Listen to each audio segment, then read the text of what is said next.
Hi, and welcome to another episode of Conversation with a Chef. I'm Jo Ritty, and I love sharing with you the conversations I get to have with talented and passionate chefs. It's the backstory, if you will, to the food they're putting up. I begin today by acknowledging the Wurundjeri people of the Kulin Nation, traditional custodians of the land where this conversation takes place, and I pay my respects to their elders past, present and emerging. Today I'm chatting to Alan Chong at Tian 38. Alan made the news last year when he gave meals away to struggling Melburnians negatively impacted by the fallout from COVID-19 lockdowns. Over the course of a few months, Chong and his team cooked and gave away hundreds of meals to people who weren't eligible for JobKeeper or JobSeeker, people who were vulnerable and struggling in the pandemic. But that's not the only reason Alan and Tian 38 is special. Alan loves serving people the food he's created. He sees it as one of the most intimate acts you can do for someone. He hasn't closed over any of the lockdowns and continues to serve his chilli crab jaffles, Hainanese chicken and vegemite osso buco rendang to adoring fans. Responding to the demand, Alan's Tian to You boxes are now going out to suburbs beyond the 10k radius of Flinders Lane. So if you live in Doncaster or Melton, Hughesdale or Mordialloc, amongst many other suburbs, there's a day of the week with your name on it and a memorable culinary experience to be had. I love this chat with Alan and I look forward to you sharing it with me.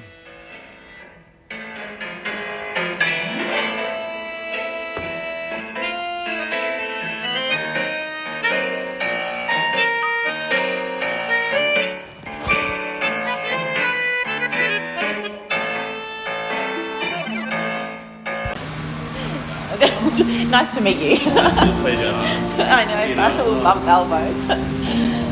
Thank you, Alan. Oh, it's been so interesting, obviously, during this lockdown 6 now. Getting through. We were only about 6 months old. Thank you. Only 6 months old. Last year when you we were trading only for 6 months prior to lockdown. Yeah, to the first lockdown, is it? Yeah, right. Very first lockdown. And when the first lockdown happened as well, it was because it was the fear factor was very high on the first lockdown, and the CBD was a real ghost town. You wouldn't have a single car out here. I actually found it really hard to get a car park today. Now it is. And I was like, who are all these people? There's a lot of fatigue now. Yeah, there is. So people have just sort of, bent the rules and stuff. Yeah. But rightfully so. It's been 2 years. No, that's right. Government hasn't had its act together. No one's had, really sort of approached this in the right way. Yeah, it's tricky because, you want to give the government the benefit of the doubt because it is such a big unknown. However, it drags on and everyone's tired. There's mixed messages going around as well. And us in the hospitality industry, we're, in all honesty, we're very simple folk. We just want to serve food and drink. Yeah. Now we've got to find other avenues to do so. So yeah. Absolutely. And so obviously you made the news last year for helping out so many people in need, and so you'd only been open 6 months yourselves, and then I read a few of those articles, but how long were you supplying free food, free dinners? That was all throughout lockdown too. Was it? We are still supporting charities now though. So there's the Humble Mission, and they operate a little bit further down the road, Saturday 1:30, and we supply some goods to them as well. We just felt it's interesting, I guess, now compared to lockdown 2. Lockdown 2, the amount of support which was actually given was absolutely lackluster. Yeah. Absolutely lackluster. Now, at least there's COVID emergency payments which appear not biased. Lockdown 2 was the message going out to people in the community was horrendous. It was like, you're not an Australian resident. Just pack your bags. You should be gone. Yes. It's like, okay. Easier said than done because there were no flights. Charge these kids, $20,000 a year or whatever in school fees and everything, and tell them just basically fuck off. Yeah. So it was a very bad tone. Is that who was mainly coming? on the Wednesdays. Correct, yeah. And then you had JobKeeper sort of ratchet down. So it went from its full amount to it got ratcheted down, and you saw other people start coming through because imagine you're a young family, let's say with a child, and we saw that. We saw young families with toddlers come through because they were on JobKeeper, JobMaker, whatever, which was an amount which was not realistic. Sure. Not realistic at all. So did you, you obviously saw the need and you just thought, I'm going to do this? Did it? Pretty much. Was it? Pretty much, yeah. First week of lockdown, we just did it. How could you afford to do that though? That was a big sacrifice for you. For us, we had surplus stock. And I'll tell you, to be honest, I was ready to shut. Yeah. So I thought to myself, you know what? I can't function as a restaurant. Doesn't matter. Yeah, so many people in the same boat. Let's just try to help out a bunch of people along the way before the ship sinks. Yeah. That's it. So yeah, it was funny. I accepted a fate, but I think Karma works in really funny ways. We managed to get through. Got a lot of community support after that. So were you also running as a takeaway or pick-up, at the same time? Yeah. So we were running. So you were busy. The first couple of lockdowns we weren't that busy. Okay. Yeah, but we did have a few grants and subsidies and all that, which sort of kept us going through. I kept a very skeleton staff. I had 3 people. Yeah. Now I've doubled my team. I guess it would have been hard too if you had only been going for 6 months for people to know about you to then get takeaways anyway. Absolutely so, right. Wow. Okay. It was really, really hard. So then it's been a bit stop-start, hasn't it, since that first lockdown? It's been very stop-start. Yeah, very much. Valentine's Day, all Yes, that's right. Lunar New Year as well. Yeah. So that was a big bummer. Oh, of course. It was a real sort of kick in the guts. Yeah. But it's quite funny. It's been 2 years now. I had a few orders last week. They messaged me and went, "Oh, it's my birthday. I'd like to order from Tian." We ordered last year during lockdown. It's like you've made it a little COVID tradition. Oh, I love that though. You well, know. It would be nicer if it wasn't out of COVID tradition, but but at least still, it's something. It is what it is. So tell me about the food then. So what does Tian 38 mean? Literally, so it's really funny. We took up 2 shops. Shop number 3, shop number 8. Okay. And Tian literally means shop. Okay. So shop 3 and 8. Oh, it sounds Which really, is sounds really exotic. Yeah, it sounds, but it's literal meaning is shop 3 and 8. Yeah. So yeah, that's it. That's clever. It's like a naming convention you'll find in some places in Asia. So they just say, oh, that's shop 36 or whatever on this street. Yeah. So we just sort of took that as well and sort of made it a little bit more exotic. And I think it's a good question because many people ask that question. So yeah. And so I was reading that you describe it as new school Chinese, and what do you mean by that? Yeah, so I like the fact that this restaurant is not in Chinatown. I like the fact that it's not, because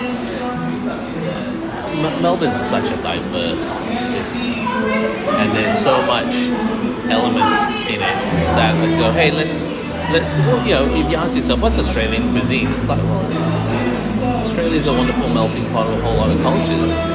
And I ask anyone who visits Australia or lives in Australia and has travelled outside the rest of the world, you can grab a great bowl of pho in Melbourne. You can grab great, pastrami sandwich in Melbourne. You can grab great pasta with 5 pizza. You can grab anything. It's a great melting pot. So here, I spend a lot of time in Singapore. Right. And it was to sort of, let's find a little bit of this element here and there. Because, Malaysian, Singaporean food was always this, it's a delicious cuisine, but it's always been in this sort of weird backwater food court environment. It's like, that's not what it should be. It's great tasting food. Challenge is to elevate it. What are the elements? What characterises Singaporean food or your food? Well, I take all those elements and then I find what's sort of a bit more common here. We've got a chili crab jaffle. Chili crab is quintessentially that iconic Singaporean dish, and it's like, well, you can put anything in a jaffle, it tastes great. So yeah, in the back I've just done some rendang pies and chicken laksa pies. Footy season's just, footy finals is just around the corner. It's a great idea. So a little bit of that, but you know what? It's like, what's Australian? So yeah, I'll just sort of jazz it up a little bit with my twist. Yeah. And it's a jaffle's a very Melburnian thing, definitely. I'll put a bit of chili crab and mozzarella in it, see how that goes. It's delicious. He is chomping on. Well, that was now. the first thing that she said to me was that she's addicted to them. No, yeah, I'm fine, thank you. Yeah. We like to have a little bit of fun. So I think, like, sort of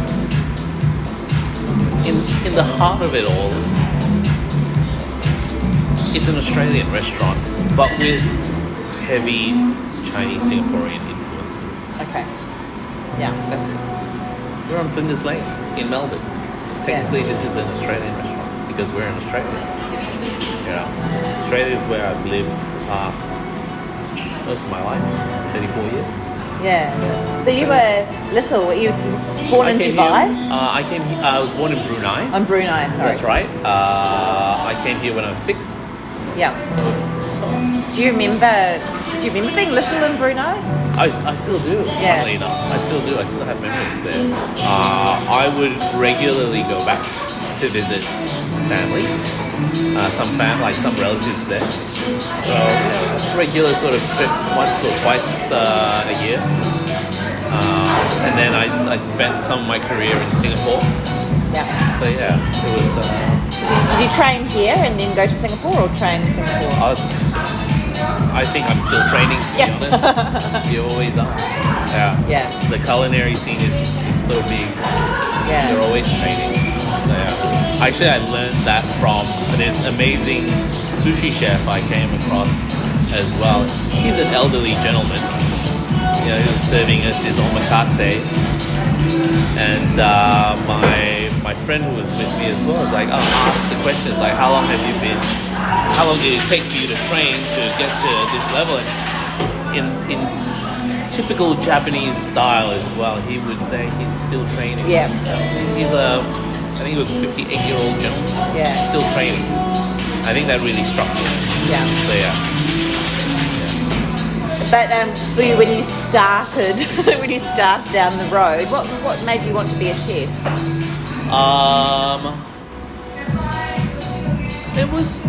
Food's a passion, Food's a passion, and you've got to work your way around it. You've got to understand it. So you're in the kitchen, you're learning things. Yeah. Yeah. Is this something you always wanted to do?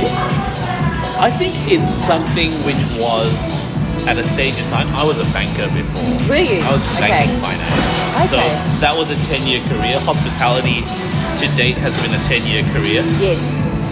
So half of my working life has been in banking finance. The other half has been in hospitality. I think ironically, having been in banking finance helped navigate through challenging times with COVID as well. So just being on top of your finances. Yeah. Well, it's a big thing, isn't it? It's not just about cooking, is it? It's about all of those other things. So yeah. It's running a business. Running a at the end of the business. day. Yeah. And is this your first restaurant you've run? First in Melbourne, yes. Yeah. So you had something in Singapore as well? In Singapore, correct. Still have it in Singapore. Okay. Just haven't been able to travel back. No, wow. And used to have a couple in Sydney. So yeah, but they were closed a long time ago. So, Yeah. Amazing. So I guess he's really waiting to get out of lockdown and be normal, or Pretty much. run a normal hospitality. Exactly. I'm trying to. Yeah. That definition of normal is very different now. So yeah. Because as you say, you obviously love food and cooking and coming up with ideas. But hospitality is also about the people, isn't it? It's not, Very much probably so. not so much for people just coming in and going. You can't see the people We eating. can't. We can't. I think we're blessed that we've got some regulars who come by for takeaway, which is great. You know, you see them, you have a good chat, but that engagement's not there. You're not able to sit and host them. Yeah. You know? So it's the moment that you have with them is fleeting at best. We do deliveries, obviously. We've got a little initiative set up by Mia as well, which is called Tian to You. So we're trying to reach beyond that usual 5 kilometer I radius. saw that. So you're going Yeah. quite far now. Yes, So, yeah. So we just make sure we've got everything sort of packed. We've got reheating instructions as well. Yeah. So yeah, So that's on certain days of the week you go to certain suburbs. correct. But other than that, you're doing the 5K or what? The 5K is a day-to-day, everyday Sure. coverage that we have, but then we select particular suburbs. So we maintain some degree of reach and tap into another market as well. One thing I guess that we're quite proud of here is ever since lockdown 2 or half of 1 and onwards, we haven't closed. We haven't skipped a beat. We've got a menu that we know works very, very well dine in, but easily converts to takeaway if need be. Yeah. So we've found that sort of sweet spot. So what do people get in their box? Tian to You, what? Tian to You, we've got just a select series of our menus, like things which we know will last and reheat relatively well. They're very iconic Singaporean dishes, but they're sort of iconic to like our interpretations as well. So our free-range chicken satay, wagyu satay, we do very. It's a very traditional recipe. You know, if you try satay, there's some really bastardized recipes out there, and I reckon they're horrendous, to be honest. But you know, every person, I think we've got a very wonderful, authentic recipe. But we use. So is it spicy or is it about a little bit of spice? Yeah. But not too much. Okay. Yeah, but it's really about the marination and the cooking method there as well, which keeps it a bit more legit. You know, I'm not putting it under a Roban sort of salamander grill. It's being cooked over a proper grill. Yeah. So yeah, our Hainanese chicken. So we use Hazeldene's free-range chicken, amazing, fantastic free-range chicken. And yeah, we poach and we steep it, served with very aromatic chicken rice as well. So we don't skimp on the aromatics, you know, chili, lime, ginger, garlic, lemongrass, pandan leaf, you know, full shebang as well. Never touted it to be sort of like the best in Melbourne, but we let our clientele speak for themselves, and they believe it is, and that's a wonderful thing. It is wonderful. Yeah, I've never sort of blown my own trumpet or anything. It's always you leave it to your clientele to judge. Yeah. So yeah, our chili crab jaffles, which go out, our vegemite rendang as well. We do a vegemite rendang, also buco rendang, which is delicious. Yep. Not to be biased, but yeah. And our Singapore chili crabs, we use Northern Territory mud crabs as well, so it's great. Served with mantau bread as well, absolutely delicious. You soak up all that sauce. Yeah. So, Yeah, wow. So I think it's like, you know, we can't travel, so I like to use that moniker as well. It's like bring a little bit of, you know, I'll take you to Singapore through a Amazing. culinary journey instead. And so you were saying that you were in banking for 10 years and you've been in hospitality for 10 years. Are you going to have another change, or do you think this is it for you? We'll see how this plays out, to be honest. So yeah, funnily enough, I was in banking during the global financial crisis, and now I'm in hospitality during COVID-19. So every sort of career change has been marked by some sort of catastrophe, global catastrophe. Yeah. Yeah, you know, you keep plugging away. Yeah. Yeah. And what would your advice be to someone that wants to become a chef, maybe pandemics aside? I think you've got to. For myself, I'm relatively low key. That's just me as a personality. I enjoy having a one-on-one conversation, but I can't really speak to the multitudes of people. And I think that's what sort of got me into it, because chefs used to be very behind the scenes, and we wouldn't have to talk to people. No, I know. It's a very different world now, though, Yeah. because some chefs are, quasi-celebrities and stuff. Not the angle that I personally am comfortable to go down. I think I'm a very, I like my quiet time and stuff like that. But ultimately, I love serving food. I think it's one of the most intimate acts you can do, to cook a meal and to present it to someone. Whether you know them or whether you don't know them, I think it's a very intimate gesture. You are giving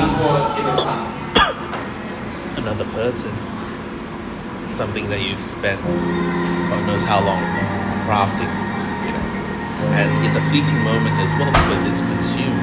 It's over and done with. So and it's amazing when there's those particular meals which you still carry on in your memory and go, oh my gosh, do you remember that time we went and eaten them?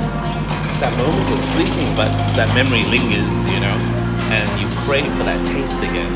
So I think there's something very intimate and special when it comes to cooking and serving. It's not like a bank loan. Here's your bank loan, you can buy your house now. I'm still paying off this mortgage for the next 20 years. It's not the same. No. So Perfect. Yeah. That's amazing. Thank you, Alan. No, an absolute pleasure.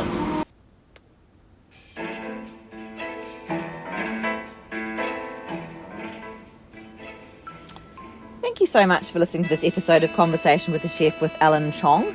If you want to experience all the greatness for yourself, which of course you do, you can follow Alan on Instagram at Tian38Melb, that's TIAN38MELB, and see what he's up to for yourself. As for me, I'm also on Instagram at Conversation with a Chef, and if you want to read the chat, you can head to www.conversationwithachef.com. I would absolutely love it if you told a friend about my chats. And of course, you can subscribe on Apple Podcasts or click follow on Spotify so I know you're there. Once again, thank you. Have a great day and see you next time.